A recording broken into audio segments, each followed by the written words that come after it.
2020 രാജിവെക്കുന്നു. ചില പ്രശ്നങ്ങളാണ്. ജനാധിപത്യമില്ല, പാർട്ടിയില്ലെന്ന് പറയുന്നു. ഒപ്പം തന്നെ ഈ സ്ഥാനാർത്ഥികൾക്ക് നൽകിയ പണം നൽകിയിട്ടില്ലെന്ന് പറയുന്നു. ഇതൊക്കെ ഉള്ളതാണോ?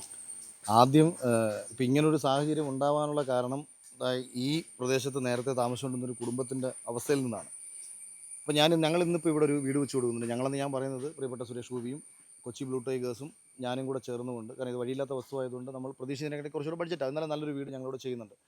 അപ്പോൾ ഇങ്ങനൊരു കാര്യം നമ്മൾ ചെയ്യുമ്പോൾ സ്വാഭാവികമായിട്ട് ആദ്യം കേൾക്കേണ്ടി വരുന്നൊരു പഴി എന്ന് പറയുന്നത് ഇതെല്ലാം രാഷ്ട്രീയ പ്രേരിതമായിട്ടാണ് തിരഞ്ഞെടുപ്പിന് വേണ്ടിയിട്ടാണ്. അപ്പോൾ ഞാൻ അതുകൊണ്ടാണ് പറഞ്ഞത് പ്രത്യേക രാഷ്ട്രീയക്കാരെ ആരെയും ഞാൻ വിളിക്കാതിരുന്നത്. ഇനി രണ്ടാമത്തെ കാര്യം, ഇപ്പോൾ 2020 ഞാൻ വരാനുണ്ടായ സാഹചര്യം ആദ്യം ഞാൻ പറയാം. കൊട്ടാരക്കരയിൽ നിങ്ങൾ ഉൾപ്പെടുന്ന പല മാധ്യമങ്ങളും UDFൻ്റെ സ്ഥാനാർത്ഥിയായി ഞാൻ വരുമെന്നൊക്കെ പറഞ്ഞിട്ട് വാർത്തകൾ വിട്ടിട്ടുണ്ട്. അപ്പം കൊട്ടാരക്കരയിൽ UDFൻ്റെ സ്ഥാനാർത്ഥിയായിട്ട് മത്സരിക്കണമെന്നുള്ളത് എൻ്റെ ഒരു ആഗ്രഹമായിരുന്നു. അത് UDFൻ്റെ സ്ഥാനാർത്ഥിയായി മത്സരിക്കുക എന്നുള്ളതല്ല, എൻ്റെ നാട്ടിൽ ഇന്നലകളിൽ എൻ്റെ മുന്നിൽ ബുദ്ധിമുട്ട് അനുഭവിച്ച ജനതയ്ക്ക് വേണ്ടിയിട്ട് അവർക്ക് വേണ്ടി ഒന്നുകിൽ സംസാരിക്കാൻ കഴിയുക, അല്ലെങ്കിൽ അവർക്ക് വേണ്ടി എന്തെങ്കിലും ചെയ്തു കൊടുക്കാൻ കഴിയുക. അപ്പോൾ എന്നെ കണക്കൊരാൾ മുൻപും തെരഞ്ഞെടുപ്പിൽ ഒരു ബ്ലോക്ക് പഞ്ചായത്ത് തെരഞ്ഞെടുപ്പിൽ മത്സരിക്കാനിരുന്ന സമയത്ത് ആ അവസരം നിഷേധിച്ച അന്നത്തെ രാഷ്ട്രീയ നേതാവ് കൊടിക്കുന്നിൽ സുരേഷായിരുന്നു. അപ്പോൾ അദ്ദേഹം അന്ന് എനിക്ക് പകരം മറ്റൊരാളെ കോട്ടാത്തല ബ്ലോക്ക് പഞ്ചായത്തിൽ മത്സരിപ്പിക്കുകയും ഞാൻ അവിടെ സ്വതന്ത്രമായിട്ട് മത്സരിക്കുകയും ചെയ്തു. അന്ന് 1700 വോട്ട് ഒരു CPM കോട്ടാത്തലയിൽ എനിക്ക് ലഭിച്ചതുമാണ് ഒറ്റയ്ക്ക് മത്സരിച്ച സമയത്ത്. സമാനമായൊരു സാഹചര്യമാണ് ഈ നിയമസഭാ തെരഞ്ഞെടുപ്പിൽ ഒരുങ്ങി വരുന്നതെന്ന് എനിക്ക് തോന്നി. സ്വതന്ത്രനായിട്ട് കൊട്ടാരക്കര മത്സരിക്കണം.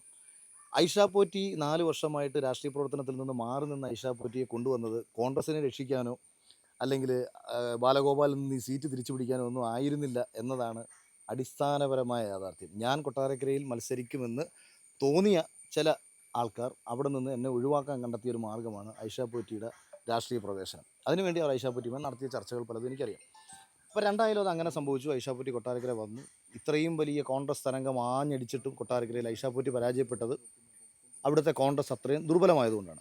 ഈ കോൺഗ്രസിൻ്റെ ദുർബലത, കോൺഗ്രസിനുള്ളിലുള്ള വ്യക്തിബന്ധങ്ങളൊക്കെ മുതലാക്കിക്കൊണ്ടും ഒരു സ്വതന്ത്രനായിട്ട് മത്സരിച്ച് കഴിഞ്ഞാൽ എനിക്ക് അവിടെ മാന്യമായൊരു വോട്ട് അവിടെ പിടിക്കാൻ പറ്റുമെന്നുള്ള എൻ്റെ ചിന്ത ആ സമയത്തുണ്ടായിരുന്നു. അങ്ങനെ ഇരുന്ന സമയത്താണ് NDAയുടെ പല ഏജൻസികളും എന്നെ ബന്ധപ്പെടുന്നുണ്ട്. അപ്പോൾ ഇതിനകത്ത് വലിയ സാമ്പത്തിക ഓഫറുകൾ നൽകി ബന്ധപ്പെട്ട ഏജൻസികളുണ്ട്. 2020 ഭാഗമായിട്ട് എന്നെ ആദ്യം ബന്ധപ്പെടുന്നത് NDAയുടെ റാം എന്ന് പറഞ്ഞിട്ട് അവരുടെ ഒരു നാഷണൽ ക്യാമ്പയിനും കാര്യങ്ങളൊക്കെ നോക്കുന്ന ഏതൊരു ടീമിനെ ഏൽപ്പിച്ചതാണ്. പല പ്രാവശ്യം എന്നെയും മാനേജരെയും ഒക്കെ ബന്ധപ്പെട്ടപ്പോഴും ഞാൻ ഇയാളെ കാണാൻ പോലും കൂട്ടാക്കിയിരുന്നില്ല. ഫെബ്രുവരി 5-ാം തീയതി ശ്രീ രമേശ് ചെന്നിത്തല എന്നോട് ഏത് മണ്ഡലം അഖിലിന് നോക്കണം, അതായത് കൊട്ടാരക്കര ഇല്ല എന്നുണ്ടെങ്കിൽ ഏത് മണ്ഡലം നോക്കണം എന്ന് പറഞ്ഞ സമയത്ത് ഞാൻ ആദ്യം പറയുന്നത് നേമം നോക്കിക്കോളൂ, അല്ലെങ്കിൽ പിണറായി വിജയൻ്റെ തലശ്ശേരി ധർമ്മടം നോക്കിക്കോളൂ എന്നാണ്. കാരണം അവിടെ എനിക്ക് പൊളിറ്റിക്സ് സംസാരിക്കാനുള്ള ഒരു സ്പേസ് സൃഷ്ടിക്കപ്പെടുമെന്നുള്ളതായിരുന്നു. അപ്പോൾ അദ്ദേഹം പറയുന്നു, സംഘടനാപരമായി ദൗർബലമുള്ള പ്രദേശത്തൊന്നും പോയി ചുമ്മാതെ ഭാവി കളയരുത്, കാര്യം നിങ്ങൾക്കൊക്കെ മറ്റ് മേഖലയിൽ നിന്ന് വരുമാനം വന്നുകൊണ്ടിരിക്കുന്ന ആൾക്കാരാണ്. അത് കഴിഞ്ഞതിന് ശേഷം സാബു ജേക്കബ് എന്നെ ബന്ധപ്പെടുന്ന സമയത്ത് അപ്പോൾ ഇതിന് ശേഷം ഈ ജമാഅത്ത് ഇസ്ലാമിക്കെതിരെ ഞാൻ പല പ്രാവശ്യം ചില സ്റ്റേറ്റ്മെൻറ്റുകൾ നടത്തിയിട്ടുണ്ട്. അപ്പോൾ അത് കോൺഗ്രസിൻ്റെ ആശയവുമായി ചേർന്ന് പോകുന്നതല്ല. ഞാനത് വ്യക്തിപരമായിട്ട് ശ്രീ VD സതീശന് ഞാൻ മെസ്സേജ് അയച്ചതാണ്. രാഷ്ട്രീയമായിട്ട്, അതായത് നമ്മൾ വർഗീയതയ്ക്കെതിരെ പറയുമ്പോൾ കേവലം ഒരു NSS SNDP RSS മാത്രമാക്കി ചുരുക്കാതെ അതിൽ ജമാഅത്ത് ഇസ്ലാമിയുടെ വർഗീയ രാഷ്ട്രീയം കൂടെ നിങ്ങൾ തുറന്ന് കാണിക്കൂ എന്ന് ഞാൻ അദ്ദേഹത്തിന് മെസ്സേജ് അയച്ചാണ്. അതിനുശേഷം എനിക്ക് അദ്ദേഹം മെസ്സേജ് ഒന്നും അയച്ചില്ല. പക്ഷേ ഞാനിത് പറഞ്ഞത് അദ്ദേഹത്തിന് ഇഷ്ടപ്പെട്ടിരുന്നില്ല. അപ്പോൾ എനിക്കൊരിക്കലും കോൺഗ്രസിൽ നിന്നൊരു സീറ്റൊന്നും ലഭിക്കത്തില്ല എന്ന് എനിക്ക് മനസ്സിലായതിനു ശേഷം സ്വതന്ത്രമായി മത്സരിക്കാൻ തീരുമാനിച്ച് എനിക്ക് കിട്ടിയ ഒരു അവസരമാണ് 2020 സ്വതന്ത്ര ചിഹ്നത്തിൽ കൊട്ടാരക്കര മത്സരിക്കാൻ ഉണ്ടാകുന്ന അവസരം. 40,000 വോട്ടാണ് കൊട്ടാരക്കരയിൽ BJPക്ക് 2 നിയമസഭ പഞ്ചായത്ത് തെരഞ്ഞെടുപ്പിലും ഉണ്ടായിരുന്നത്. അപ്പോൾ 40,000 വോട്ട് പഞ്ചായത്തിൽ കിട്ടിയ BJPക്ക് 2 നിയമസഭയിലും അത് 21,000-20,000 എത്തിക്കാനേ കഴിഞ്ഞിരുന്നുള്ളൂ. അപ്പോൾ എനിക്ക് വ്യക്തിപരമായിട്ട് BJPയുടെ വോട്ട് കൂടാതെ വ്യക്തിപരമായി നേടിയെടുക്കാൻ കഴിയാവുന്ന വോട്ടുകൾ അവിടെ പിടിച്ച് കൊട്ടാരക്കരയിൽ ഒരു മാന്യമായ പ്ലേസ്മെൻറ്റ് ഉണ്ടാക്കിയെടുക്കാം, കുറഞ്ഞ പക്ഷം കോൺഗ്രസിനെ 3-ാം സ്ഥാനത്ത് എത്തിക്കാം, ഈ ഒരു ചിന്തയിലാണ് മത്സരിക്കാൻ തീരുമാനിച്ചത്. ഇതാണ് സാബു ജേക്കബ് എനിക്ക് നൽകിയ ഓഫറും. ഡൽഹിയിൽ വെച്ച് ഫെബ്രുവരി 11-ാം തീയതി ഡൽഹിയിലാണ് ഞാനെന്നും ഉറപ്പ് നൽകിയെങ്കിൽ മാത്രമേ കൊട്ടാരക്കര സീറ്റ് ഞങ്ങൾ മേടിക്കത്തുള്ളൂ. അഖിൽ 2020 വന്നെങ്കിൽ മാത്രമേ കൊട്ടാരക്കര സീറ്റ് മേടിക്കൂ, കാര്യം കൊട്ടാരക്കരയിൽ അവർക്ക് ആളില്ല. കൊട്ടാരക്കരയിൽ നല്ല ഒരിടത്ത് അവർക്ക് ആളില്ല എന്നുള്ളത് പിന്നീട് ഞാൻ തൃക്കാക്കര വന്നപ്പോൾ എനിക്ക് മനസ്സിലായി. അപ്പോൾ എനിക്ക് ഈ സീറ്റ് ഉറപ്പ് പറയുന്നു. ഫെബ്രുവരി 15-നാണോ ശിവരാത്രി നോക്കണം, 15-ഓ 16-ഓ ആണ്. ഞാൻ തലേ ദിവസം, എൻ്റെ നാട്ടിൽ ശിവരാത്രി ഉത്സവമാണ്, തലേന്ന് ഞാൻ പോകുമ്പോൾ തന്നെ ഇദ്ദേഹം പറയുന്നത് ക്യാമ്പയിൻ സ്റ്റാർട്ട് ചെയ്തോളൂ എന്നാണ് പറയുന്നത്. ശിവരാത്രിയുടെ വന്നതിന് ശേഷം ഞാൻ പറയുന്നു ഐ സ്റ്റാർട്ടഡ് മൈ ക്യാമ്പയിൻ എന്ന് ഞാൻ പറയുന്നു. അതിനുശേഷം രശ്മി BJPയിലേക്ക് വരാൻ പോകുന്നു എന്നൊരു തീരുമാനം ഞാൻ അറിയുന്നു. അപ്പോൾ ഞാൻ ഇദ്ദേഹത്തോട് സംസാരിച്ചു, രശ്മി ഇങ്ങനെ വരുന്നുണ്ട്, നമുക്ക് എന്തെങ്കിലും പ്രശ്നം ഉണ്ടാകുമോ? ഞാൻ രാഷ്ട്രീയക്കാരനൊന്നുമല്ല, എനിക്ക് പറഞ്ഞ ഒരൊറ്റ വാക്കേ ഉള്ളൂ, ഞാൻ രാഷ്ട്രീയക്കാരെ കണക്ക് 10 അഭിപ്രായം പറയുന്ന ഒരാളല്ല. അങ്ങനെ കൂടെ എന്നെ വിളിച്ചിട്ട് കൊട്ടാരക്കര സീറ്റ് കിട്ടുമോ എന്ന് ചോദിക്കേണ്ട കാര്യമൊന്നുമില്ല, ഞാൻ പറഞ്ഞാൽ അത് പറഞ്ഞതാണ്. ഓക്കെ, അങ്ങനെ സംസാരിച്ച് മനസ്സിലായി. ഞാൻ പിന്നീട് ഫെബ്രുവരി 19 മറ്റോ ഞാൻ വീണ്ടും ഇദ്ദേഹത്തെ നേരിട്ട് കാണുന്നു. നേരിട്ട് കണ്ട സമയത്ത് ഓഫീസിൽ നിന്ന് ഞാൻ പറയുന്നു ഇങ്ങനെ ഒരു സാധ്യതയുണ്ട്. അപ്പം കാരണം പുള്ളിക്ക് അടിസ്ഥാന രാഷ്ട്രീയത്തെക്കുറിച്ച് യാതൊരു ബോധവുമില്ല. ഞാൻ പറയുന്നു ഒരാൾ നിയമസഭയിൽ കോൺഗ്രസ് വിട്ട് നിയമസഭയിൽ മത്സരിച്ച ഒരാൾ കോൺഗ്രസ് വിട്ട് ബി ജെ പിയിലേക്ക് വന്നാൽ സ്വാഭാവികമായി ബി ജെ പിക്ക് അവർക്ക് സീറ്റ് കൊടുക്കണം. അപ്പോൾ സാർ ഈ പറയുന്ന ഉറപ്പാണോ? കൊട്ടാരക്കരയിൽ ഇല്ല എന്നുണ്ടെന്നുണ്ടെങ്കിൽ ഞാൻ മാറി നിന്നോളാം, പ്രശ്നമില്ല. വെറുതെ എനിക്ക് എൻ്റെ അച്ഛൻ അന്ന് മുതൽ എൻ്റെ അടുത്ത് മിണ്ടിയിട്ടില്ല. അച്ഛൻ ഭയങ്കര കോൺഗ്രസ്സുകാരനാണ്. എൻ്റെ പല സുഹൃത്തുക്കളും ഞാനുമായിട്ടാകുന്നു. പലരും ഞാനെടുത്ത തീരുമാനത്തോട് വിയോജിച്ചു. സോഷ്യൽ മീഡിയയിൽ എനിക്കെതിരെ അതിശക്തമായ നെഗറ്റീവ് ക്യാമ്പയിൻ നടക്കുന്നു. എന്നെ ഇഷ്ടപ്പെട്ട ആൾക്കാർ പലരും തെറി വിളിക്കുന്ന സാഹചര്യം വരുന്നു. ഞാൻ ഒരു മതേതര മൂല്യത്തോടു കൂടി നിലനിൽക്കണമെന്ന് ആഗ്രഹിച്ചത് കൊണ്ടാണ് ഞാൻ യഥാർത്ഥത്തിൽ 2020 പോകുന്നത് തന്നെ. കാര്യം എനിക്ക് ഇപ്പം ബി ജെ പിയുടെ വികസന രാഷ്ട്രീയത്തോട് ഞാൻ ഭയങ്കര യോജിപ്പാണ്. പക്ഷേ ബി ജെ പിയുടെ ഏതെങ്കിലും ഒരു വ്യക്തി പറയുന്ന വർഗീയതയ്ക്ക് ഒരിക്കലും ഞാൻ കൂട്ടുപിടിക്കത്തില്ല, അതിനെ ഞാൻ പിന്തുണ സംസാരിക്കുന്നതുമില്ല. അതുകൊണ്ട് തന്നെയാണ് 2020 നിൽക്കാം എന്നുള്ള എൻ്റെ തീരുമാനം വരുന്നത്. പക്ഷേ ഇതിനെ തുടർന്ന് എനിക്ക് വരുന്ന സൈബർ അറ്റാക്ക് കാര്യങ്ങളെല്ലാം ഇദ്ദേഹത്തിന് അറിയാം. അപ്പോഴും ഞാൻ ചിന്തിക്കുന്നത് ഇതിനെല്ലാം മറുപടി കൊട്ടാരക്കര വഴി കൊടുക്കണം. ഇങ്ങനെ ഇരിക്കുന്ന എനിക്ക് കൊട്ടാരക്കരയിൽ സീറ്റില്ല എന്ന് ഞാൻ അറിയുന്ന ഫെബ്രുവരി 25 രാജീവ് ചന്ദ്രശേഖരനെ അതിനുശേഷം ഞാൻ നേരിട്ട് കാണുന്നു. അതായത് അദ്ദേഹം എറണാകുളത്ത് വരുന്ന സമയത്ത് അദ്ദേഹവുമായി നേരിട്ട് സംസാരിക്കുന്നു. അപ്പോൾ അദ്ദേഹം പറഞ്ഞത് അത് ഞാൻ മറന്നുപോയി എന്നാണ്. അതായത് ഒരാളെ ഒരു രാഷ്ട്രീയ പാർട്ടിയിൽ നിന്ന് കൊണ്ടുവന്ന് സീറ്റ് കൊടുത്തു എന്ന കാര്യം അദ്ദേഹം മറന്നുപോയി എന്ന് അദ്ദേഹം പറയുന്നു. ഞാൻ വിചാരിച്ചു അഖിൽ പത്തനാപുരത്താണെന്നൊക്കെയാണ് ഞാൻ കരുതിയതെന്ന് ഇങ്ങനെ പറയുന്നു. ഞാൻ പറഞ്ഞു സാറേ ഇതാണ് അവസ്ഥ, എൻ്റെ സാഹചര്യം ഇതാണ്, നിങ്ങൾക്ക് വേണ്ട കാര്യങ്ങൾ ചെയ്യണം. ഞാൻ എന്താണെന്ന് വെച്ചാൽ ഞാൻ പരിഹരിക്കാം. അന്ന് അദ്ദേഹത്തിൻ്റെ ഒപ്പം പ്രതീഷ് വിശ്വനാഥ് ഉണ്ടായിരുന്നു. പ്രതീഷ് വിശ്വനാഥിനോട് ഞാൻ ഈ കാര്യങ്ങളൊക്കെ പറഞ്ഞു. നിങ്ങൾ എന്നെ കൊണ്ട് കുഴി ചാടിക്കരുത്, എൻ്റെ ജീവിതം നിങ്ങൾ ഇല്ലാതാക്കരുത്, എന്താ അഖിലിന് മാന്യമായ അക്കോമഡേഷൻ നമ്മൾ സെറ്റ് ചെയ്ത് തരാം. അങ്ങനെ ഞാൻ അതിൻ്റെ ഭാഗമായിട്ട് RSSൻ്റെ മുതിർന്ന നേതാക്കന്മാരെ ഞാൻ കണ്ടിട്ട് എൻ്റെ വിഷമങ്ങൾ ഞാൻ അവരോട് പറയുന്നു. അപ്പോൾ അവർക്ക് യാഥാർത്ഥ്യം മനസ്സിലായി. കാരണം സാബു ജേക്കബും ഇങ്ങനൊരു ഉറപ്പ് നൽകിയതിനെ തുടർന്നാണ് നമ്മൾ ഇങ്ങനൊരു തീരുമാനമെടുത്തത്. ഈ തീരുമാനം എന്തായാലും അവർക്ക് നടപ്പിലാക്കാൻ പറ്റത്തില്ല. കാര്യം അവർ രശ്മിക്കും ഉറപ്പ് കൊടുത്തു കഴിഞ്ഞു. അപ്പോൾ രശ്മിയെ കൊട്ടാരക്കര മത്സരിപ്പിക്കുമ്പോൾ പിന്നീട് അവരുടെ മുമ്പിലുള്ള ഓപ്ഷൻ മറ്റേതെങ്കിലും ഒരു മാന്യമായ സ്ഥലത്ത് നമ്മളെ അക്കോമഡേറ്റ് ചെയ്യുക എന്നുള്ളതാണ്. അങ്ങനെ തൃപ്പൂണിത്തുറ സീറ്റ് ആ സമയം വരെയും 2020 ആയിരുന്നില്ല. അപ്പോൾ ഞാനിത് സാബു ജേക്കബിനോട് ചോദിക്കുന്നുണ്ട്, തൃപ്പൂണിത്തുറ സീറ്റ് 2020 അല്ല എന്നുണ്ടെങ്കിൽ ഇനി തൃക്കാക്കര സീറ്റ് ആണെന്നുണ്ടെങ്കിൽ ഒരു കാര്യം ചെയ്യാം, നമ്മൾ നേരത്തെ ഇതിൻ്റെ പ്രവർത്തനം തുടങ്ങണം. കാര്യം ഒരു 10,000-ഓളം വോട്ടർ പട്ടികയിൽ പുതിയതായിട്ട് നമുക്ക് വോട്ടർ പട്ടികയിൽ ആളെ ചേർക്കാം. സാബു ഒരു കാര്യം ചെയ്യും, ഞാൻ പല ഫ്ലാറ്റുകളിലെയും പല കെയർടേക്കർമാരെയും മാനേജേഴ്സിനെയും കണ്ടിട്ട് ഈ ഫ്ലാറ്റുകളിൽ താമസിക്കുന്ന ആൾക്കാരോട് നിശബ്ദമായിട്ട് ഞാൻ പറയാം, തൃക്കാക്കരയിലാണ് ഇനി അവസാനം ഞാൻ മത്സരിക്കുന്നുണ്ടെന്നുണ്ടെങ്കിൽ ഇവരെയൊക്കെ നമുക്ക് നേരത്തെ മാക്സിമം നമ്മളിലേക്ക് ആൾക്കാരെ കൂട്ടാം, സംഘടന പ്രവർത്തനം നടത്താം. ഇയാൾ ഒരക്ഷരം മിണ്ടിയില്ല. ഇതിങ്ങനെ നീണ്ടു പോയി. തൃപ്പൂണിത്തുറ സീറ്റിൻ്റെ കാര്യം ഞാൻ RSS നേതാക്കന്മാരെ കാണാൻ പോയ ദിവസം, ഞാൻ അവിടെ കാണാൻ പോകുന്ന അറിഞ്ഞ ദിവസം ഇങ്ങനെ അവിടെ ഓടിപ്പിടിച്ച് വന്നു. എൻ്റെ അപ്പുറത്ത് പുള്ളി വന്നിരിക്കുകയാണ്. അവിടെ ഇരുന്ന് സംസാരിച്ചു. അതിനുശേഷം എൻ്റെ അടുത്ത് തൃപ്പൂണിത്തുറയിലെ സാധ്യതകൾ ചോദിക്കുന്നു. ഞാൻ സാധ്യതകളും കാര്യങ്ങളും ഞാൻ എഴുതി അയക്കുന്നു. തൃപ്പൂണിത്തുറ സീറ്റ് അങ്ങനെ 2020 അലോക്കേറ്റ് ചെയ്യുന്നു. BJP നേതാക്കന്മാർ എന്നോട് പറയുന്നത് അഖില തൃപ്പൂണിത്തുറ സീറ്റ് ഉണ്ടാവും, അതിൻ്റെ കാര്യങ്ങൾ ഞങ്ങൾ സംസാരിക്കുന്നു. എല്ലാ കാര്യങ്ങളും കഴിഞ്ഞു. മാർച്ച് 15 എന്നെ വിളിച്ച് പറയുന്നു, ഇലക്ഷൻ പ്രഖ്യാപിച്ച ദിവസം എന്നെ വിളിച്ച് പറയുന്നു തൃക്കാക്കര സീറ്റാണ് ഡൽഹിയിൽ നിന്ന് എഴുതി വന്നത്. അപ്പോൾ ഞാൻ ചോദിച്ചു, ഞാൻ എന്താ പൊട്ടനാണെന്നാണോ നിങ്ങളുടെ വിചാരം? ഈ ഡൽഹിയിൽ നിന്ന് തൃക്കാക്കര സീറ്റ് എഴുതി വരാൻ വേണ്ടിയിട്ട് ഡൽഹിയിൽ ഇരിക്കുന്നവരാണോ 2020 ആര് മത്സരിക്കണമെന്ന് തീരുമാനിക്കുന്നത്? 2020 സീറ്റ് അലോക്കേറ്റ് ചെയ്യുക എന്ന് പറയുന്ന പണിയല്ലേ BJPക്ക് ഉള്ളൂ. അത് നിങ്ങൾക്ക് തന്നു, തൃപ്പൂണിത്തുറ സീറ്റ് നിങ്ങൾക്ക് തന്നു. പക്ഷേ നിങ്ങൾ ആരെ മത്സരിക്കണോ നിങ്ങൾക്കല്ലേ തീരുമാനിക്കാൻ പറ്റുക? നിങ്ങളൊന്ന് ആലോചിച്ച് നോക്കും. ഞാൻ നിങ്ങളുടെ പാർട്ടിയിലേക്ക് വന്നിട്ട് നിങ്ങളുടെ ഒരു C ക്ലാസ് മണ്ഡലത്തിൽ, BJPയുടെ ഒരു C ക്ലാസ് മണ്ഡലത്തിൽ, സംഘടനയില്ലാത്തുള്ള മണ്ഡലത്തിൽ ഞാൻ വന്ന് മത്സരിക്കുമ്പോൾ BJPയുടെ ഒരു A ക്ലാസ് മണ്ഡലത്തിൽ നിങ്ങൾ ആരെയാണ് മത്സരിപ്പിക്കുന്നത്, നിങ്ങൾ ആരെയാണ് കൊണ്ടുവരുന്നത്? അതെങ്കിലും എൻ്റെ അടുത്തൊന്ന് പറയൂ. അല്ല, അത് നമുക്ക് അങ്ങനെ ഒരാളുണ്ട്, അത് ഭയങ്കര ഭക്തിപരമായി നിൽക്കുന്ന ആളുണ്ട്, മറ്റേതുണ്ട്. ഞാൻ ചോദിച്ചു, മറ്റേ കാഞ്ചി മഠാധിപതിയോ വല്ലോ എന്ന് മത്സരം, ഞാൻ ചിദാനന്ദപുരി സ്വാമിയാണെന്ന് മത്സരിപ്പിക്കുക ഉദ്ദേശിക്കുന്നത്. ഞാൻ തമാശയ്ക്ക് ചോദിക്കുകയും ചെയ്യുന്നു. അതായത് ഭയങ്കര വേറെ അങ്ങനെ എന്തൊക്കെയാണ് എന്നോട് പറയുന്നത്, എന്തൊക്കെ മരാന്ന് സംസാരിച്ചു. ഇത് കഴിഞ്ഞ് ഈ സീറ്റ് നഷ്ടപ്പെട്ടു, തൃക്കാക്കരയിലാണെന്ന് പറയുന്നു. പിന്നെ എൻ്റെ മുമ്പിൽ 2 ഓപ്ഷനേ ഉള്ളൂ. ഞാൻ ഇവരുടെ അടുത്ത് കയറി, ഓഫീസിൽ കയറി ഞാൻ ഭയങ്കര ബഹളം വെച്ചു അന്ന് തന്നെ. എന്നിട്ട് ഞാൻ പറഞ്ഞു, ഈ ഓഫീസിൽ വെച്ച് ആത്മഹത്യ ചെയ്തിട്ട് നിങ്ങളെ വെടിവെച്ച് കൊല്ലുന്നതാണ് എനിക്കിപ്പോൾ തോന്നിയെന്ന് പറഞ്ഞു. ഇങ്ങനെ തന്നെ ഞാൻ പറഞ്ഞു. അന്ന് അമ്മാതിരി നെറികേടാണ് എൻ്റെ അടുത്ത് ഇവർക്കാണ്. സാബു ജേക്കബിനോട് തന്നെയാണ് ഇത് ഞാൻ പറഞ്ഞത്.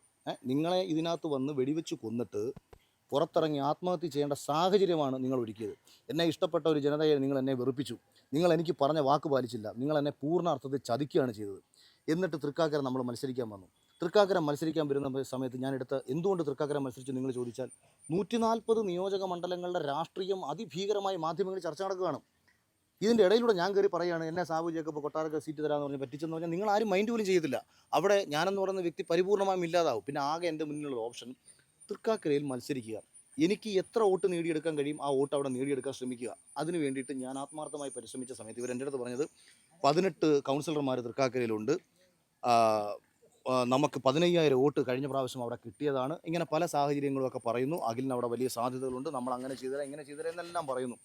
2 പേരാണ് തൃക്കാക്കരയിൽ എൻ്റെ കൂടെ 2020 വേണ്ടി വർക്ക് ചെയ്യാൻ പൂർണ്ണ സമയം. അവിടെ എവിടെയും ചെല്ലുമ്പോൾ ചില ആൾക്കാരെ കാണുന്നതല്ലാതെ ഒരു മനുഷ്യനില്ല. അവസാനം കൊട്ടാരക്കരയിൽ നിന്നും കൊച്ചിയിലും തൃശ്ശൂരും മറ്റു പല സ്ഥലങ്ങളിലുമുള്ള എൻ്റെ അടുപ്പക്കാരെയും സുഹൃത്തുക്കളെയും എല്ലാവരെയും കൂടെ വിളിച്ചിട്ടാണ് ബി ജെ പിക്കാർ ഉള്ളവരെൻ്റെ കൂടെ ആത്മാർത്ഥമായിട്ട് കൊണ്ട് കേട്ടോ. ഞാൻ 2020 കാര്യമായി പറയുന്നത്. ബി ജെ പിക്കാർ ആത്മാർത്ഥമായിട്ട് അവർക്ക് ചെയ്യാൻ പറ്റുന്ന സംഘടനാ സംവിധാനം ഉപയോഗിച്ച് അവരെൻ്റെ കൂടെ പ്രവർത്തിച്ചു.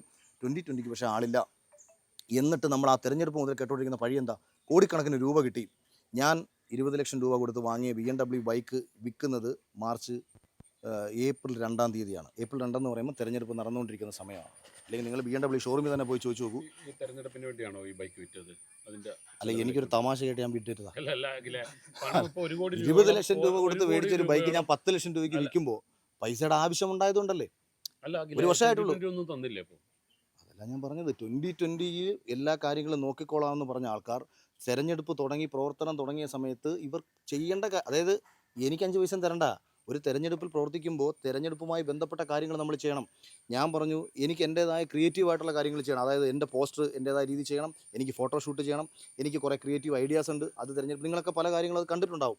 ഇതെല്ലാം ചെയ്യണമെന്ന് ഞാൻ കൃത്യമായ കണക്കുകൾ എഴുതി കൊടുത്തു. അതിനുള്ള എക്സ്പെൻസ് മാത്രം എഴുതി കൊടുത്തു.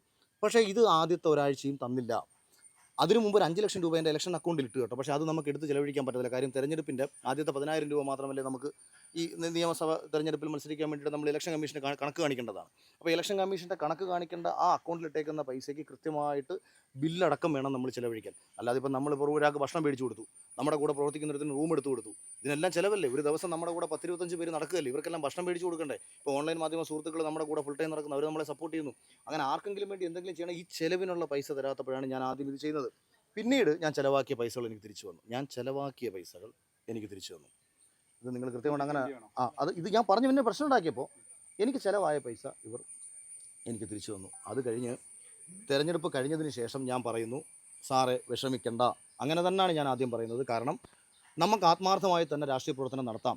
2020 കൊല്ലം ജില്ലാ പ്രസിഡൻ്റായിട്ട് നിങ്ങൾ എന്നെ വെക്കുക. എനിക്ക് ചെയ്യാൻ പറ്റുന്ന കാര്യങ്ങളൊക്കെ തന്നെ ഞാൻ കൊല്ലം ജില്ലയിൽ ചെയ്യാം. കൊല്ലം ജില്ലയിൽ ഞാൻ 2020 ഒരു സംഘടന ഉണ്ടാക്കാം. ഈ കാര്യങ്ങൾ പറഞ്ഞു. ഒരു മറുപടി, ഒരു റിപ്ലൈ എനിക്ക് കിട്ടിട്ടില്ല. അത് കഴിഞ്ഞിട്ട് ഈ കുടുംബത്തിന് വീട് വെച്ച് കൊടുക്കുന്ന കാര്യം ഞാൻ പറഞ്ഞു. സുരേഷ് ഗോപി സഹായിക്കുന്നു എന്ന് ഞാൻ പറഞ്ഞു. ഒരു നല്ല കാര്യം അഖിലേ എന്ന് പോലും പറഞ്ഞിട്ടില്ല. അത് കഴിഞ്ഞിട്ട് നമ്മുടെ കൂടെ തെരഞ്ഞെടുപ്പ് പ്രവർത്തനത്തിന് വന്ന ഒരു പയ്യൻ്റെ കിഡ്നി ഫെയിലിയറായി. അവൻ എന്തെങ്കിലും ചെയ്യണം, നമ്മുടെ CSR ഫണ്ട് വഴി നമുക്ക് എന്തെങ്കിലും ചെയ്യാൻ പറ്റുമോ എന്ന് ചോദിച്ചു. ഒരു മറുപടി ഇട്ടിട്ടില്ല. 2.5 മാസമായിട്ട് ഒന്ന് വിളിച്ചിട്ടില്ല, ഒരു മെസ്സേജ് അയച്ചിട്ടില്ല. ഇതേ സമയം നമ്മൾ പുറത്തുനിന്ന് പഴികൾ കേട്ടുകൊണ്ടിരിക്കുകയാണ്. എവിടെ ചെന്നാലും കോടിക്കണക്കിന് രൂപ കിട്ടിയെന്ന പഴി കേൾക്കുന്നു. അപ്പോഴാണ് BJPയുടെ തന്നെ പല നേതാക്കന്മാരിൽ നിന്നും ഞാൻ അറിയാൻ കഴിഞ്ഞത് 40 കോടിയോളം രൂപ 2020 BJPയിൽ നിന്ന് ഫണ്ട് കിട്ടിയിട്ടുണ്ട്. പക്ഷേ ഓരോ മണ്ഡലത്തിലേക്കും 2020 എത്രയാണ് ചെലവഴിച്ചതെന്ന് ആ മണ്ഡലത്തിലുള്ള ആൾക്കാരോട് ഇനി വ്യക്തിപരമായിട്ട് നിങ്ങൾ പോയി ചോദിക്കേണ്ടി വരും. തൃക്കാക്കര മണ്ഡലത്തിൽ എത്ര ചെലവഴിച്ചെന്നുള്ളതിൻ്റെ കൃത്യമായ കണക്ക് വേണമെങ്കിൽ ഞാൻ പറയാം. പക്ഷേ ഒരു സ്ഥാനാർത്ഥിക്ക് ഇപ്പം തൃപ്പൂണിത്തുറയിൽ അഞ്ജലിയോട് ഞാൻ തമാശയ്ക്ക് ഞാൻ വിളിച്ചു ചോദിച്ചു, അഞ്ജലി എനിക്ക് പൈസയൊന്നും കിട്ടിയിട്ടൊന്നുമില്ല, നിങ്ങൾക്ക് വല്ലതും കിട്ടിയിട്ടുണ്ടോ? അപ്പോൾ അഞ്ജലി, എൻ്റെ പൊന്നി ചേട്ടാ, നാട് മുഴുവൻ നടന്ന് നമ്മൾ കേട്ടോണ്ടിരിക്കുന്ന ഇതാണ്. അപ്പോൾ ഞാൻ പറഞ്ഞു, അഞ്ജലി ആരെങ്കിലും വിളിച്ചോ? അഞ്ജലി ആരും വിളിച്ചില്ല.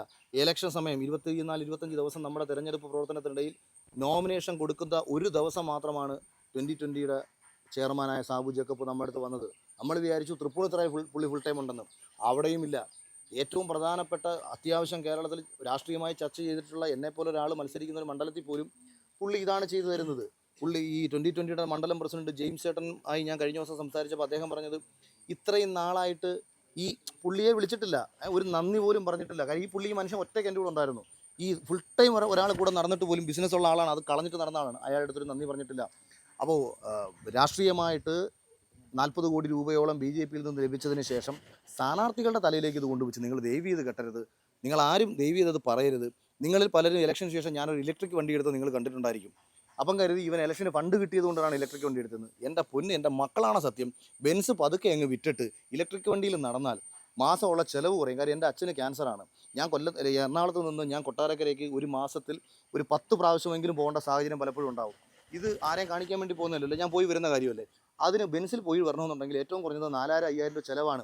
ഇലക്ട്രിക് വണ്ടി ആകുമ്പോഴത്തേക്ക് ലാഭം ഉണ്ടാവും. എനിക്ക് വരുമാനം വരുന്നത് അവസാനിച്ചു. NDAയിലേക്ക് പോയതിന് ശേഷം എന്നോട് അത്രയും അടുപ്പമുള്ള എന്നെ മനസ്സിലാക്കുന്ന ആൾക്കാർ എന്നെ വിളിച്ചത് മാറ്റി നിർത്തി കഴിഞ്ഞു കഴിഞ്ഞാൽ എനിക്ക് പല വരുമാനങ്ങളും അവസാനിച്ചു. ഇതേ സമയം നമ്മൾ പഴി കേൾക്കേണ്ടി വരുന്നു. ഈശ്വരൻ അനുഗ്രഹിച്ച് ഏഷ്യാൻ്റെ തന്നെ മറ്റൊരു ഷോയുടെ ഭാഗമായി ഞാൻ മുന്നോട്ട് പോകുന്നത് കൊണ്ട് എനിക്ക് മുന്നോട്ട് പോകാനുള്ള ഒരു അവസരം സൃഷ്ടിക്കപ്പെട്ടു എന്നുള്ളതാണ്. അല്ലാതെ ഇവരുടെ ഭാഗത്തു നിന്ന് നമുക്ക് യാതൊരു വിധത്തിലുള്ള രാഷ്ട്രീയം പറയാൻ ഇഷ്ടപ്പെടുന്ന ഒരാളാണ് ഞാൻ. അതിനുള്ള അവസരം ഉണ്ടായിട്ടില്ല. അവഗണന ഇത്രയും ഒരു ഒറ്റതിന് ശേഷമാണെന്ന് അവഗണന ചോദിച്ചു കഴിഞ്ഞാൽ 2020 അവിടെ ജയിച്ചത്. 2020 അങ്ങ് ജയിച്ചിട്ടില്ല. ഞാൻ പറഞ്ഞത് അവഗണന പുള്ളി എന്നോട് മാത്രമല്ല. കാര്യം എന്തുകൊണ്ടാണ് ഇത് സംഭവിച്ചത്? ഇദ്ദേഹം വന്നത് ഇദ്ദേഹത്തിൻ്റെ വ്യക്തിപരമായ ചില ലക്ഷ്യങ്ങളുണ്ടായിരുന്നു. ഇദ്ദേഹത്തിന് ഇപ്പം നിങ്ങൾ ആലോചിച്ചിട്ടില്ലേ, എറണാകുളത്ത് മാത്രമുള്ള ഒരു രാഷ്ട്രീയ പാർട്ടിക്ക് എന്തിനാണ് 19 സ്ഥലത്ത് മത്സരിച്ചത്? 19 സ്ഥലത്ത് മത്സരിക്കുന്നത് 19 സ്ഥലത്തു നിന്നുള്ള ഫണ്ട് കിട്ടാൻ വേണ്ടിയിട്ടാണ്. ഈ പൈസ ഇയാൾ സാബു എടുത്തെന്നാണോ അഖിൽ പറയുന്നത്? ഈ BJP നേതാക്കൾ കുഴിച്ചിട്ടോന്നൊന്നും എനിക്കറിയത്തില്ല. BJP യിൽ നിന്ന് പുള്ളിക്ക് ഫണ്ട് കിട്ടിയിട്ടുണ്ടെന്നുള്ള കാര്യം എനിക്ക് കൃത്യമായിട്ട് അറിയാം.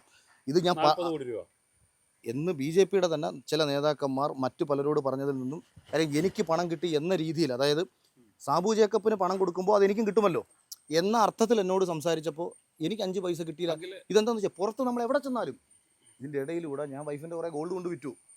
അപ്പോൾ എൻ്റെ അടുത്ത് വൈറ്റ് ഗോൾഡിൻ്റെ ആൾ ചോദിക്കുകയാണ്, വൈറ്റ് ഗോൾഡിലാണ് ഞാൻ കൊണ്ട് വിറ്റത്. അപ്പോൾ പുള്ളി ചോദിക്കുകയാണ്, അല്ല ആക്ച്വലി മോണിറ്ററി ബെനിഫിറ്റ് ഒന്നും ഉണ്ടായില്ല, ഞങ്ങളെല്ലാം വിചാരിച്ചത് അഖിലിന് അങ്ങനെ ഉണ്ടായില്ല എന്നുള്ളതാണ്. അഖില, ഇതിലെ വലിയൊരു പ്രശ്നം ഈ സാബു ജേക്കബ് കയ്യിൽ നിന്നും പണം ഇറക്കുന്ന ആളാണ്, ഇയാൾക്ക് ഇങ്ങനെ ഒരു പണം എടുക്കേണ്ട ആവശ്യമില്ല എന്നുള്ളതാണ് പൊതുസമൂഹത്തിൻ്റെ ഒരു ധാരണ. ആ ധാരണയായിരുന്നു എനിക്കും ഉണ്ടായിരുന്നു. ഞാൻ ഇദ്ദേഹം ഒരുപാട് നല്ല മനുഷ്യനാണെന്നാണ് ഞാൻ വിചാരിച്ചത്. ഇപ്പോൾ 2020 ആശയത്തോട് ഭയങ്കര യോജിപ്പുള്ള ഒരാളായിരുന്നു ഞാൻ. ഒരു സ്വതന്ത്ര കാഴ്ചപ്പാട്, ജനങ്ങൾക്ക് വേണ്ടി നല്ലത് ചെയ്യുന്ന ഒരു രാഷ്ട്രീയ പ്രസ്ഥാനം, കിഴക്കമ്പലത്ത് ഒരുപാട് നല്ല കാര്യങ്ങൾ ചെയ്തിട്ടുള്ള. പക്ഷെ പിന്നീട് ഇതിൻ്റെ യാഥാർത്ഥ്യം എന്താ? കിഴക്കമ്പലത്ത് ചെയ്ത പലതും 2020 അല്ല കിറ്റെക്സിന് വേണ്ടിയിട്ടാണ്.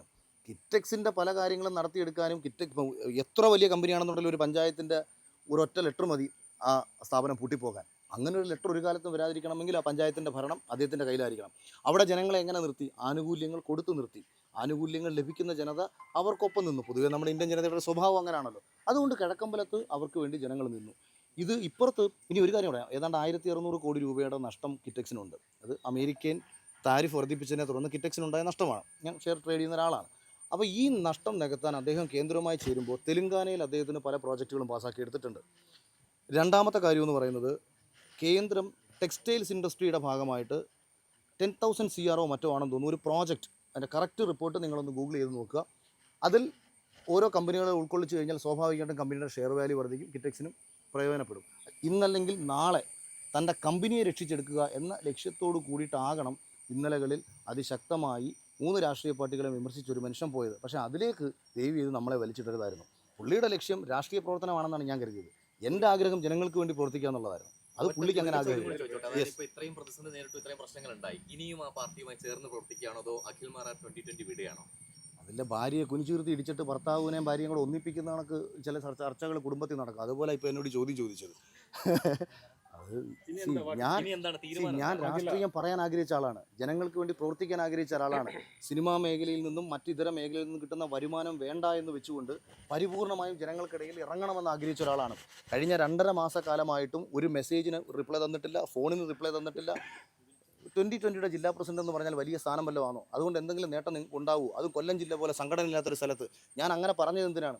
പോയി സംഘടനയെ വളർത്തിയെടുക്കാമെന്ന് പറഞ്ഞ ഒരാളാണ് ഞാൻ.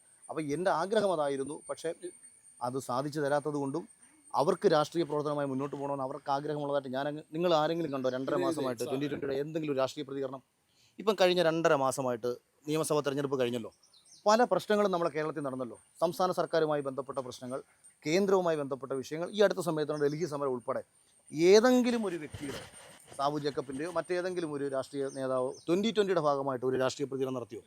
ഇല്ല. രാഷ്ട്രീയം അവർക്ക് താല്പര്യമില്ല. തീർച്ചയായിട്ടും സാബുവിന് കാശടിക്കാനുള്ള ഒരു സംവിധാനമായി 2020 മാറിയോ? അല്ല, അദ്ദേഹം ഉണ്ടാക്കിയ രാഷ്ട്രീയ പാർട്ടിയാണ്. ഇപ്പം ഒരാൾ സ്വന്തമായി ഉണ്ടാക്കിയ ഒരു രാഷ്ട്രീയ പാർട്ടിയിൽ നിന്ന് കാശടിക്കണോ, അതിനെ മുന്നോട്ട് കൊണ്ടുപോകണോ, ഇതൊക്കെ പുള്ളിയുടെ മാത്രം താല്പര്യമാണ്. പുള്ളി അതൊക്കെ ചെയ്തോട്ടെ. ഇതൊന്നും എന്നെ സംബന്ധിച്ചൊരു വിഷയമുള്ള കാര്യമല്ല. അല്ല, എനിക്ക് മനസ്സിലായ യാഥാർത്ഥ്യം ഞാൻ ഉൾപ്പെടെയുള്ളവർ ചതിക്കപ്പെട്ടു എന്നുള്ളതാണ്. കാരണം ഒന്ന്, ഞാൻ വന്നതിന് ശേഷം കുറേ സ്ഥാനാർത്ഥികളെ ഇവർ പ്രഖ്യാപിച്ചു. ഒരു രാഷ്ട്രീയവും അറിയാത്ത, നിലവിൽ രാഷ്ട്രീയമായിട്ട് കേരളത്തിൽ ഒരു ഇടപെടൽ പോലും നടത്തിയിട്ടില്ലാത്ത ആൾക്കാരെ കൊണ്ടുവന്നപ്പോൾ തന്നെ ആദ്യം അവിടെ നാണം കിട്ടും. കാര്യം പലരും പറഞ്ഞു അഖിലൊക്കെ 2020 വന്നപ്പോഴത്തേക്ക് ഞങ്ങൾക്ക് തോന്നി കൊള്ളാം, എന്തൊക്കെയോ നല്ല കാര്യങ്ങൾ അവർ ചെയ്യാൻ പോകുന്നു. പിന്നീട് ആ സമയത്ത് വന്ന ചില കാൻഡിഡേറ്റ് പട്ടിക നിങ്ങൾ കേട്ട് കാണും. വോട്ടർപട്ടികയിൽ പോലും പേരില്ലാത്തവർ, കേരളത്തിൽ ഇന്ന് വരെ രാഷ്ട്രീയം സംസാരിച്ചിട്ടില്ലാത്തവർ, ഒരു എവിടെ ആയിക്കോട്ടെ, കേന്ദ്രത്തിനെതിരെ ആയിക്കോട്ടെ, സംസ്ഥാനത്തിനെതിരെ ആയിക്കോട്ടെ, ഒരു രാഷ്ട്രീയ അഭിപ്രായ പ്രകടനം പോലും നടത്താത്ത ആൾക്കാരെ ഒരു സുപ്രഭാതത്തിൽ കൊണ്ടുവന്ന് കാൻഡിഡേറ്റ് ആക്കി. അപ്പോൾ ഇവരുടെ ഉദ്ദേശം രാഷ്ട്രീയമല്ല, എങ്ങനെങ്കിലും ഏതെങ്കിലും സ്ഥാനാർത്ഥികളെ എവിടെയെങ്കിലുമൊക്കെ ഇട്ട് മത്സരിപ്പിച്ച് BJP യിൽ നിന്ന് ഫണ്ട് വാങ്ങുക, തെരഞ്ഞെടുപ്പ് കഴിയുന്നതോടുകൂടി അടുത്ത തെരഞ്ഞെടുപ്പിലേക്ക് ഫണ്ട് ചോദിക്കുക. BJP A ക്ലാസ് മണ്ഡലമായിട്ട് കരുതിയ തൃപ്പൂണിത്തറയായിരുന്നു. അപ്പോൾ അവിടെയാണ് ആദ്യം അഖിൽ മത്സരിക്കുമെന്ന് കരുതിയത്. അവിടെ പോലും കിട്ടാതിരുന്നത് എന്തുകൊണ്ടാണ്? ഭക്തിക്ക് ഇപ്പോൾ അഖിലിന് കുറവില്ലല്ലോ. അല്ല അതിൻ്റെ പിന്നിൽ മറ്റു ചില രാഷ്ട്രീയ ഇടപെടൽ നടന്നിട്ടുണ്ടെന്നുള്ളതാണ് ഞാൻ മനസ്സിലാക്കുന്നത്. ഞാൻ പറഞ്ഞു, ഇപ്പം എറണാകുളം ജില്ലയിലെ എൻ രാധാകൃഷ്ണൻ എന്ന് പറയുന്ന വലിയ നേതാവുണ്ട്. അദ്ദേഹത്തിൻ്റെ കൂടി താല്പര്യം സംരക്ഷിച്ചുകൊണ്ടാണോ എന്ന സംശയം എനിക്കുണ്ട്. ഇപ്പോൾ തൃപ്പൂണിത്തുറ പോലൊരു മണ്ഡലത്തിലേക്ക് ഞാൻ വരുന്ന സമയത്ത് ബി ജെ പിക്ക് 30-35,000 വോട്ടിൻ്റെ ബേസുള്ള മണ്ഡലമാണ്. ബി ജെ പിക്ക് സംഘടനയുള്ള മണ്ഡലമാണ്. തെരഞ്ഞെടുപ്പിൽ വോട്ട് പിടിക്കാൻ പോകുന്നത് കൗൺസിലർമാരും മുനിസിപ്പൽ ചെയർമാനും ഉൾപ്പെടെയുള്ളവർ ചേർന്നാണ്. തൃക്കാക്കരയെ സംബന്ധിച്ച് ഒരു കൗൺസിലറില്ലെന്നേ, ഒരു കൗൺസിലറില്ല. ഇനി കൗൺസിലറിലെന്നത് പോട്ടെ, എനിക്ക് തോന്നുന്നു കേരളത്തിലെ ഏതെങ്കിലും ഒരു NDA സ്ഥാനാർത്ഥി തെരഞ്ഞെടുപ്പ് കമ്മിറ്റി ഓഫീസ് പോലും ഇല്ലാതെ, കേരളത്തിൽ നിങ്ങൾ ശ്രദ്ധിച്ച് കാണും, ഈ സോഷ്യൽ മീഡിയയിൽ ഏറ്റവും കൂടുതൽ നിറഞ്ഞു നിന്ന ഒരാളാണ് ഞാൻ തൃക്കാക്കരയിൽ. ഇവിടുത്തെ ഗ്രൗണ്ട് റിയാലിറ്റി എന്താണെന്ന് വെച്ചാൽ ഒരു തെരഞ്ഞെടുപ്പ് കമ്മിറ്റി ഓഫീസ് പോലും ഇല്ല. ഹോട്ടലുകളിലാണ് പല ആൾക്കാരെയും വന്ന് കാണുന്നത്. എനിക്ക് ഏതാണ്ട് 10,000-2,000 ഫ്ലെക്സ് അടിച്ചെന്ന് തോന്നുന്നു. പലതും കയറിയിട്ട് പോലുമില്ല. ആദ്യം അടിച്ചത് ഗ്രീൻ ട്രൈബ്യൂണലിൻ്റെ ഇതില്ലാത്ത ഫ്ലെക്സുകളാണ്. അതുകൊണ്ട് ഇതൊന്നും വെക്കാൻ കോർപ്പറേഷൻ സമ്മതിച്ചില്ല. പലതും വെച്ചില്ല. ഞാൻ ഏതാണ്ട് 12,000-ലധികം കുട്ടികൾക്ക് ഡയറക്റ്റ് കത്തെഴുതി. ഇതൊന്നും കറക്റ്റ് സമയത്ത് പോസ്റ്റ് ചെയ്തില്ല. പക്ഷേ പാവങ്ങളെല്ലാം കൂടെ കുറേ സ്ത്രീകളെല്ലാം കൂടെ, എൻ്റെ വൈഫും കുട്ടികളും അവരുടെ 2020 കുറച്ച് സ്റ്റാഫുകളും എല്ലാവരും കൂടെ ചേർന്നിരുന്നിട്ട് ഈ കത്തെല്ലാം പ്രിപ്പയർ ചെയ്തു. 12,000 കത്തുകൾ എഴുതി പോസ്റ്റ് ചെയ്തു. സമയത്ത് പോസ്റ്റ് ചെയ്തില്ല. ഞാനിത് സ്പീഡ് പോസ്റ്റ് ചെയ്യണമെന്ന് പറഞ്ഞു. ഇലക്ഷൻ കഴിഞ്ഞപ്പോഴത്തേക്ക് പലർക്കും കത്ത് കിട്ടി. ഈ കെട്ടിവെക്കാനുള്ള കാശ് ഇവർ തന്നിരുന്നു. തെരഞ്ഞെടുപ്പിൽ ആദ്യം ഞാൻ ചിലവഴിച്ച പൈസ പിന്നീട് ഇവർ തന്നു. തെരഞ്ഞെടുപ്പിൽ എനിക്ക് നഷ്ടമൊന്നും വന്നിട്ടില്ല. ഞാൻ പറഞ്ഞത് നിങ്ങൾ പറയുന്ന പ്രകാരം ലക്ഷക്കണക്കിന് രൂപ കിട്ടി, കോടിക്കണക്കിന് രൂപ കിട്ടി എന്നുള്ളതല്ല ഞാൻ പറയുന്നത്. ആദ്യം ഇവർ 5 പൈസ പോലും തെരഞ്ഞെടുപ്പിൽ ചിലവഴിക്കാതെ നിന്നപ്പോൾ ഞാൻ ബൈക്ക് വിറ്റ് തെരഞ്ഞെടുപ്പ് പ്രവർത്തനം തുടങ്ങിയിട്ട് ഞാൻ കണക്കെഴുതി കൊടുത്തു. ഇന്ന കാര്യങ്ങൾ നിങ്ങൾ തരണം. ആ എഴുതി കൊടുത്ത കണക്കിനുള്ള പൈസകൾ, അതായത് കൂടുതലും സോഷ്യൽ മീഡിയ വഴിയുള്ള കണ്ടൻറ്റുകളും മറ്റു കാര്യങ്ങളൊക്കെയാണ്. ഫ്ലെക്സും പോസ്റ്ററും അടിച്ചു. പലതും ഒട്ടിച്ചില്ലെങ്കിലും വെച്ചില്ലെങ്കിലും ഇത് അടിച്ചു. കാര്യം വെക്കാൻ ആളില്ല. BJPയുടെ കുറേ ആൾക്കാർ, കുറച്ച് പേർ കിടന്ന് കഷ്ടപ്പെടുന്നതല്ലാതെ 2020, ഞാനിതെല്ലാം പറയുമ്പോഴും 2020 എന്ന രാഷ്ട്രീയ സംവിധാനത്തിൻ്റെ കൂടെ ആളില്ല. ഇന്നലകളിൽ ഞാൻ പല സ്ഥലത്ത് പ്രചരണത്തിന് ചെല്ലുമ്പോഴും ഇവരെല്ലാവരും എൻ്റെ മുഖത്ത് നോക്കി പറയുന്നൊരു കാര്യം, ഒറ്റയ്ക്ക് നിന്ന് മത്സരിച്ചായിരുന്നെങ്കിൽ പോലും ഞങ്ങൾ അതിൽ നോട്ട് വന്നേനെന്ന്. അപ്പോൾ ഇനി എന്താണ് അഖിലിന്റെ നെക്സ്റ്റ്? 2020 സ്ഥാനാർത്ഥിയായപ്പോൾ പലരും ചോദിച്ചൊരു ചോദ്യം, ഇന്ത്യയുടെ ഭാഗമാകണമെങ്കിൽ എന്തിനാണ് 2020 BJPയിൽ ചേർന്നാൽ പോരെ എന്നൊരു ചോദ്യം ചോദിച്ചിരുന്നു. അതിനിപ്പോൾ ഉത്തരവുണ്ടോ? ഞാൻ പറഞ്ഞല്ലോ, എനിക്ക് BJPയുടെ വികസന കാഴ്ചപ്പാടുകളോട് ഭയങ്കര യോജിപ്പുള്ള ഒരാളാണ് ഞാൻ. പക്ഷേ എനിക്ക് ഒരു BJP നേതാവിൻ്റെയും വർഗീയ സ്റ്റേറ്റ്മെൻറ്റുകളെ സപ്പോർട്ട് ചെയ്യാനോ അതിനെ സപ്പോർട്ട് ചെയ്തുകൊണ്ട് സംസാരിക്കാനോ എനിക്ക് പറ്റില്ല. അല്ലെങ്കിൽ വളരെ സിമ്പിൾ ഉത്തരമാണത്. എനിക്ക് BJP പോകുന്നതിന് മറ്റൊരു തടസ്സവുമില്ല. ഞാൻ 8 വർഷങ്ങൾക്ക് മുമ്പ് യുവമോർച്ചയുടെ ജില്ലാ കമ്മിറ്റി അംഗം രാജിവെക്കുമ്പോൾ ഞാൻ പിന്നീട് ഇന്ന് വരെയും BJPയിലേക്ക് പോകാത്തത് BJP എന്ന രാഷ്ട്രീയ പ്രസ്ഥാനത്തിനോട് വെറുപ്പുണ്ടായതുകൊണ്ടല്ല. BJP മുന്നോട്ട് വയ്ക്കുന്ന, നരേന്ദ്രമോദി മുന്നോട്ട് വയ്ക്കുന്ന എല്ലാ ഡെവലപ്മെൻറ്റ്സിനോടും അന്നും ഇന്നും യോജിപ്പാണ്. പക്ഷേ ഈ രാഷ്ട്രീയ പ്രസ്ഥാനത്തിൻ്റെ അടിസ്ഥാന ആശയം ഹിന്ദുത്വ ദേശീയബോധമായതുകൊണ്ടും അവരുടെ ചില നേതാക്കന്മാരാൽ സൃഷ്ടിക്കപ്പെടുന്ന ചില വിഭാഗീയതകളും എനിക്കൊരു കാലത്തും അംഗീകരിക്കാൻ പറ്റത്തില്ല എന്നുള്ളതുകൊണ്ടും ഒരു സ്വതന്ത്ര കാഴ്ചപ്പാടോടുകൂടി, ഒരു മതേതര മൂല്യത്തോടു കൂടിയിട്ട് നിൽക്കണം എന്നുള്ള ഒറ്റ ചിന്തയിലും കൊട്ടാരക്കരയിൽ ഞാനൊരു സ്വതന്ത്രനായി മത്സരിച്ച് കഴിഞ്ഞാൽ എനിക്കവിടെ എന്ത് ചെയ്യാൻ കഴിയുമെന്നത് കാണിച്ചു കൊടുക്കണം. ആരോടാണെന്ന് ചോദിച്ചാൽ കോൺഗ്രസ്സുകാർക്ക് തന്നെ കാണിച്ചു കൊടുക്കണം, അല്ലെങ്കിൽ കൊടിക്കുന്നിൽ സുരേഷിനോട് കാണിച്ചു കൊടുക്കണം എന്നുള്ള ചിന്തയിലാണ് ഞാൻ യഥാർത്ഥ തീരുമാനമെടുത്തത്. ഇപ്പോൾ എന്നെ സംബന്ധിച്ച് സ്വതന്ത്രമായി സംസാരിച്ചു കഴിഞ്ഞാൽ ലഭിക്കുന്ന പിന്തുണ ഒരിക്കലും ഒരു മുന്നണിയുടെ ഭാഗമായി സംസാരിച്ചാൽ ലഭിക്കില്ല. സാബുവിനോട് നീ എന്താ പറയാനുള്ളത്? അല്ല, അദ്ദേഹത്തിൻ്റെ രാഷ്ട്രീയ പ്രവർത്തനമായിട്ട് അദ്ദേഹം പോട്ടെ. ഞാൻ അദ്ദേഹവുമായി ചേർന്ന് പോകാൻ ആഗ്രഹിക്കുന്നില്ല. അദ്ദേഹത്തിന് ഞാനെന്ന് പറയുന്ന വ്യക്തിയെ ആവശ്യമില്ല. എൻ്റെ ഫോൺ ഉണ്ടെന്നുണ്ടെങ്കിൽ ഞാൻ കൃഷ്ണകുമാറെ ഞാനിത് മാർച്ച് 15-ാം തീയതി എൻ്റെ ഫോണും കിടത്തെ ഞാൻ ഇത് പറയുമ്പം നിങ്ങൾ തെറ്റിദ്ധരിക്കാതിരിക്കാൻ വേണ്ടി ഞാനൊരു കാര്യം കൂടെ പറയാം. ഞാൻ ഇത് ഇന്ന് പറയുന്നതല്ല.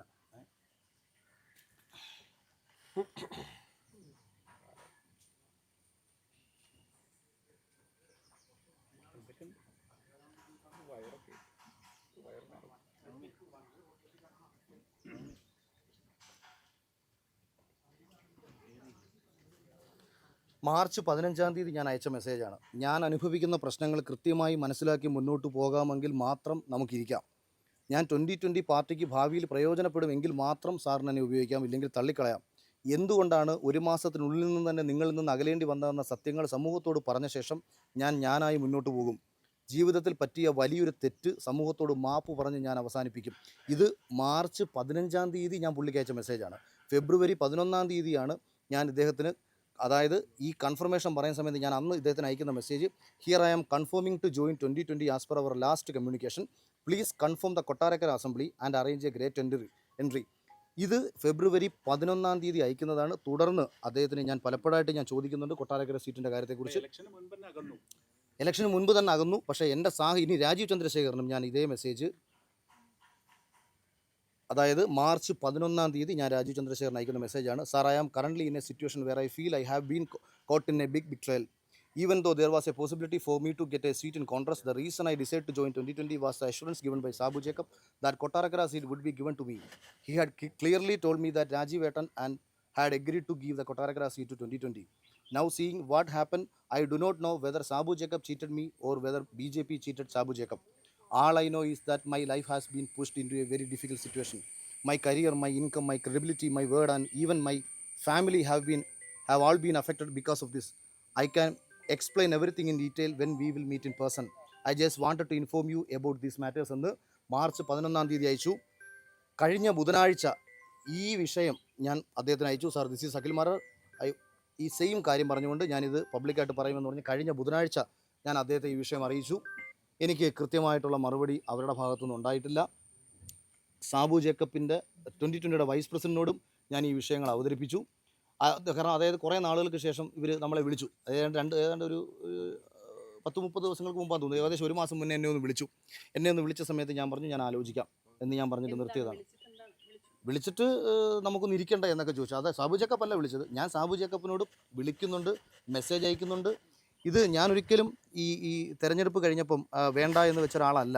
ഞാൻ ഒരു കാര്യം നിങ്ങളത് കാരണം എനിക്ക് നമ്മുടെ ജീവിതത്തിൽ എൻ്റെ എല്ലാ തീരുമാനങ്ങളും ഏറ്റവും മികച്ചതാണെന്ന് വിശ്വസിക്കുന്ന ഒരാളാണ് ഞാൻ. അതിൽ എന്നെ ചതിക്കപ്പെട്ട ഈ ഒരു തീരുമാനം ഒഴിച്ചാൽ, ഞാൻ തെരഞ്ഞെടുപ്പ് കഴിഞ്ഞ സമയം ഞാൻ സാബു ജേക്കബിന് അയച്ച മെസ്സേജ്, കട്ടയ്ക്ക് കൂടെ നിൽക്കാം, 2020 ജില്ലാ പ്രസിഡൻ്റായിട്ട് കൊല്ലത്തന്നെ വയ്ക്കൂ. കാര്യം പുള്ളി വിഷമിച്ചിരിക്കുകയാണെന്ന് കരുതിയിട്ടാണ് ഞാൻ അയച്ചത്. ആദ്യം ഞാൻ വിളിച്ചപ്പോൾ എടുത്തില്ല. പുള്ളി ഇനി വിചാരിച്ചു ഇനി തെരഞ്ഞെടുപ്പ് റിസൾട്ടിനെ കൊണ്ട് ഞാൻ ആ മനുഷ്യൻ വിഷമിച്ചിരിക്കുകയല്ലേ, കൂടെ നിൽക്കാമെന്ന് ധൈര്യം കൊടുക്കാം, അതിനുശേഷം രാഷ്ട്രീയമായിട്ട് ചിന്തിക്കാം. അതിനുശേഷം ഞാൻ പറയുന്നു അതായത് ഇവിടെ ഈ വീടിൻ്റെ കാര്യം പറഞ്ഞ് മെസ്സേജ് അയക്കുന്നു. പുള്ളി ഒരു മറുപടി ഇടുന്നില്ല. അതുകൊണ്ട് ഇവർക്കൊരു വീട് വെച്ച് കൊടുക്കുകയാണ് സാർ, ഒപ്പം ഉണ്ടാവണം. എന്നിട്ട് ഞാൻ ആശയങ്ങൾ പറയുകയാണ്. നമ്മുടെ ടോട്ടൽ പ്രതിച്ഛായ മാറണം, ജനകീയ വിഷയങ്ങൾ നമ്മുടെ ഇടപെടണം, നമുക്ക് നല്ലൊരു സോഷ്യൽ മീഡിയ ടീമിനെ ഉണ്ടാക്കണം, സ്ട്രോങ് ആയിട്ടൊരു PR വർക്ക് ചെയ്യണം, നമുക്കൊരു മീഡിയ ഉണ്ടാവണം. അങ്ങനെ ഞാൻ പല കാര്യങ്ങൾ, അതായത് സത്യത്തിനും നീതിക്കും ജനപക്ഷത്തും നിൽക്കുന്ന ഒരു സാബു ജേക്കബും 2020 പാർട്ടിയായിട്ട് നമുക്ക് വളരണം, എന്നാൽ കഴിയാവുന്ന കാര്യങ്ങൾ ഞാനും ചെയ്യാം എന്നൊക്കെ പറഞ്ഞ് ഞാൻ ഇതിൻ്റെ ഇടയിൽ മെസ്സേജ് അയക്കുന്നു. ഒരു റിപ്ലൈ ഇല്ല. വീണ്ടും സാർ, പാർട്ടി ഘടകം വളർത്തി മുന്നോട്ട് കൊണ്ടുപോകാൻ പ്ലാൻ ഉണ്ടെങ്കിൽ അത് നേരത്തെ ചെയ്യണം. വിജയുടെ പാർട്ടി ഇപ്പോൾ കേരളത്തിൽ പ്രവർത്തനം ആരംഭിക്കാൻ സാധ്യതയുണ്ട്. അവർക്ക് കേരളത്തിൽ ഫാൻസ് ഉണ്ട്. അപ്പം പുതിയ നിഷ്പക്ഷമായിട്ട് നിൽക്കുന്ന കുറേ പേർ അങ്ങോട്ട് പോകും. ആ നിഷ്പക്ഷരെ നമ്മുടെ കൂടെ കൂട്ടാൻ നമുക്ക് പറ്റണം. ഒരു മറുപടിയില്ല. ഇതിങ്ങനെ ഘട്ടം ഘട്ടമായിട്ട് നമ്മൾ അങ്ങോട്ട് കാര്യങ്ങൾ പറയുകയും ഒരു മറുപടി ഇല്ലാതെ വരികയും ഇപ്പുറത്ത് ധാരാളം പഴി കേൾക്കുകയും ചെയ്യുമ്പോൾ പിന്നെ എന്തിനാണ് നിൽക്കുന്നത്? ഞാനിപ്പോൾ അതാ പറയുന്നത്, ഇന്നിപ്പോൾ ഇവിടെ വീട് വെച്ച് കൊടുക്കുകയാണ്.